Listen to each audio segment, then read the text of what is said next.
नमस्कार दर्शकों, बहुत बहुत स्वागत है आप सभी का हमारे विशेष कार्यक्रम दिशाधाम में। मैं हूं आपके साथ निशा। दर्शकों, दिशाधाम एकमात्र ऐसा कार्यक्रम है जिसके साथ अगर आप जुड़ते हैं तो आप अपने जीवन में अपने कदमों को अध्यात्म की ओर बढ़ा सकते हैं। अध्यात्म की ओर बढ़ने के साथ साथ आप अपने जीवन में बदलाव भी पा सकते हैं। बदलाव के साथ साथ आप ढेर सारे हीलिंग कोर्सेज भी कर सकते हैं, हीलिंग कोर्सों का लाभ उठा सकते हैं।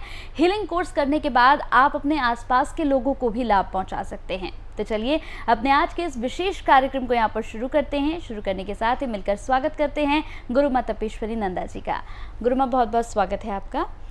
तो दर्शकों, चलिए अपने आज के इस कार्यक्रम को यहाँ पर शुरू करेंगे। शुरू करने के साथ ही कई महत्वपूर्ण प्रश्न हैं जो आज हमें गुरु माँ से पूछने हैं। तो चलिए इस कार्यक्रम को आगे बढ़ाते हैं। गुरु माँ, आज मेरा प्रश्न आपसे यही है, कई लोग हैं गुरु माँ जो बड़े बड़े संतों के पास जाते हैं, बड़े बड़े ज्योतिषाचार्यों के पास, गुरुओं के पास जाते हैं और वहाँ जाकर वो लोग गुरु मंत्र लेते हैं। लेकिन तब भी लोगों का यही एक सवाल होता है कि गुरु मंत्र तो हमने ले लिया है, लेकिन मानसिक रूप से जो शांति हमें होनी चाहिए थी वो हमें नहीं हो पा रही है। ऐसा किस लिए होता है? देखिए, पहले बात तो हमें ये समझना होगा कि हमें गुरु कितने प्रकार के होते हैं। अगर हमने ये समझ लिया कि हमने जिस गुरु से दीक्षा ली है वो किस प्रकार का गुरु है, तो शायद हमारे जीवन में जो है परिवर्तन आ जाए। और परिवर्तन के लिए देखिए, सबके परिवार अलग है, संस्कृति अलग है, खान पान अलग है, रीति रिवाज अलग है और सबके अपने अपने संस्कार अलग हैं। या जो प्रारब्ध है, जो प्रारब्ध से लेके आया है वो भी सबका अंतर है। तो सभी अगर अपने जो उनका अपना मार्ग है उसके अनुसार यदि गुरु का चयन करते हैं और गुरु से दीक्षा प्राप्त करते हैं तो अवश्य ही लाभ होता है। और एक बात मैं और बता दूं कि शिष्य के साथ साथ यदि गुरु को भी इतना ज्ञान हो कि जो शिष्य उसके सामने आया है, जो साधक उनके सामने आया है, कि उसका मार्ग क्या है, उसके जीवन का उद्देश्य क्या है, उसके जीवन की आवश्यकताएं क्या है, इन सभी को देखते हुए यदि उन्हें गुरु दीक्षा दी जाती है तो उनके जीवन में अवश्य ही लाभ होता है। और दूसरी बात एक मैं ये बता दूं कि अभी जो है बहुत सारे लोग, जैसे कि मेरे पास भी अभी बहुत लोग आते हैं जो हमें समझ नहीं आता कि गुरु क्या है, सतगुरु क्या है और सदगुरु क्या है। इन तीनों में अंतर नहीं मालूम। बहुत सारे व्यक्ति होते हैं जो गुरुओं को ही सदगुरु का स्थान दे देते हैं और वह अपने जीवन में जब आगे बढ़ते हैं तो उनको संतुष्टि नहीं मिलती। तब वे सोचते हैं कि हमने जो है गुरु से दीक्षा भी ले ली, मंत्र भी ले लिया और हम जीवन में आगे नहीं बढ़ पाए। तो यहाँ मैं गुरु, सतगुरु और सदगुरु तीनों में अंतर बताती हूँ। तीनों के अंतर को यदि आपने समझ लिया तो शायद आपको पता लगे कि हमने जहाँ से गुरु मंत्र लिया है या जिस प्रकार का गुरु मंत्र लिया है उसके कारण हमें लाभ क्यों नहीं मिल रहा। देखिए, गुरु कौन होता है? गुरु आपके माता पिता भी होते हैं, गुरु आपके स्कूली शिक्षक भी होते हैं और गुरु आपने जब स्कूली विद्या को समाप्त कर लिया, स्कूली विद्या आपके पूर्ण हो गई, उसके बाद आप जीविका के लिए कोई भी अपना मार्ग चयन करते हैं, उसके लिए जो आप शिक्षा प्राप्त करते हैं, चाहे वे आप डॉक्टरी की शिक्षा प्राप्त कर रहे हैं, इंजीनियरिंग की कर रहे हैं या आप मैकेनिकल लाइन में जा रहे हैं या कोई भी आप कार्य यदि आप सीखते हैं, तो जिससे भी आपने जो भी कुछ सीखा वह आपका गुरु है। यानी यहाँ गुरु के साथ जो है आदान प्रदान की प्रक्रिया होती है। गुरु ने आपसे पैसा लिया और आपको उसके बदले में जो है ज्ञान की प्राप्ति की।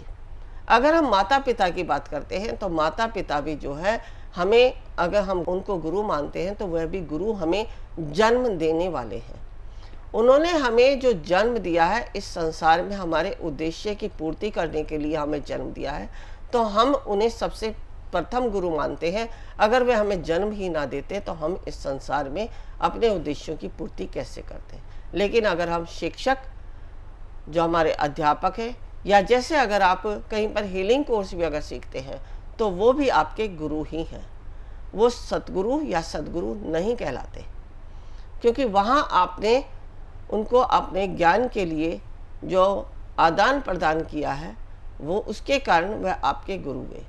वहाँ वो आपको परमात्मा से जोड़ने का मार्ग नहीं बता रहे या आपकी आंतरिक शक्तियों को जगाने का मार्ग नहीं बता रहे। वो सिर्फ आपको डिवाइन की ऊर्जा का इस्तेमाल करना बता रहे हैं कि आपने डिवाइन की ऊर्जा को किस पद्धति पर ले जाके किस कार्य को पूरा करना है। लेकिन इसके बाद अगर हम बात करते हैं सतगुरु की, तो सतगुरु क्या है? सतगुरु आनंद मार्गी होते हैं। गुरु से जो उत्तम माने गए हैं वो सतगुरु माने गए हैं। सतगुरु हमें आनंद मार्ग के द्वारा जो हमारे वेद हैं, शास्त्र हैं, ग्रंथ हैं, उनको भक्ति रूप से उनका हमारे जीवन में ज्ञान की उत्पत्ति करवा के हमारा जो भक्ति रस है, आनंद रस है, उसको जागृत करते हैं। तो उनके द्वारा प्राप्त की गई दीक्षा हमें भक्ति मार्ग पर लेकर जाती है, स्थिरता की तरफ लेके जाती है। लेकिन अगर हम ये कहें कि हमें जीवन की समस्त आवश्यकताओं की पूर्ति हो जाए या हमारा उद्देश्य पूर्ण हो जाए, तो वह नहीं होता। उनके द्वारा जो हमने मंत्र जपा, जो हमने आनंद मार्गी गुरु से मंत्र लिया, उसके द्वारा हमारे अंदर एक स्थिरता आती है। हम स्थिर हो जाते हैं, एकाग्र हो जाते हैं, हमारे अंदर एक भाव जुड़ जाता है जो कि परमात्मा के प्रति होता है। तो दर्शकों, आपने जाना कि गुरु आपके लिए कितने ज़्यादा ज़रूरी हैं, यानी कितने ज़्यादा आवश्यक हैं, और साथ ही साथ ये भी जाना कि गुरु कितने प्रकार के होते हैं, गुरु आपको क्या कुछ लाभ देते हैं, किस तरह से क्या कुछ प्राप्त आप कर सकते हैं उनसे। ये तमाम जानकारी यहाँ पर गुरु माँ ने हमें दी है। अगर इसी तरह से और भी जानकारी आप पाना चाहते हैं तो टीवी स्क्रीन पर जो नंबर्स फ्लैश हो रहे हैं, आप इन नंबर्स पर कॉल कर सकते हैं। गुरु मंत्र आप लेना चाहते हैं तो भी आप गुरु मंत्र भी ले सकते हैं। अगर आप चाहते हैं गुरु माँ से मिलना तो आप मिल भी सकते हैं, लेकिन एक छोटा सा अपॉइंटमेंट आपको ज़रूर लेना होगा। तो चलिए, अब वक्त हो चला है आपको विदा कहने का, लेकिन दर्शकों, हमारा पूरा यही प्रयास रहता है कि जितना समय हमें मिल पाता है उस पूरे समय में तमाम ज्ञान की बातें हम गुरु माँ के माध्यम से आप तक पहुँचा सकें। तो चलिए, अब आपको विदा कहते हैं। बहुत बहुत धन्यवाद गुरु माँ आपका, आप जुड़ी, आपने बेहद अच्छी बातें की, बहुत बहुत शुक्रिया आपका। नमस्कार। ऋषिकेश में जो हम शिविर कराने जा रहे हैं, हमारा उद्देश्य कुंडलिनी जागरण। कुंडलिनी जागरण के लिए आवश्यक है ओम को सिद्ध करना, नागपाश खोलना, विचारों से शून्य होना, समर्पण भाव आना, शरीर में बैठने की क्षमता होना, तभी आप प्राप्त कर सकते हैं कुंडलिनी शक्ति को। यदि आप भी चाहते हैं कुंडलिनी शक्ति को पाना तो अवश्य आएं हमारे इस शिविर में। गुरु माँ तपेश्वरी जी बढ़ाए एक कदम अध्यात्म की ओर और पाएं स्वस्थ शरीर, संपन्नता व एकाग्रता। गुरु माँ के द्वारा 108 प्रकार की दीक्षाएं प्रदान की जाती हैं, जिन्हें लेकर आप अपने जीवन को सुखों से भर सकते हैं। आप गुरु माँ से ध्यान व उपचार पद्धतियां सीख सकते हैं, जैसे मुद्रा विज्ञान, साधना से सिद्धियों की ओर, तत्व ज्ञान, लामा फेरा, तनाव, डिप्रेशन, पागलपन, नजर दोष, टोने टोटके में अत्यंत प्रभावी, योग माया, रोगी को रोग मुक्त करना, हुंकार विद हलीम बौद्धिक, विकास एवं लक्ष्य प्राप्ति हेतु, टिंटी सर्कल, एकाग्रता बढ़ाने के लिए। हमारा पता है Disha Dham near Adarsh Nagar metro station, gate number 2, Delhi 110033। Phone number 8287 676694 9643 297 059।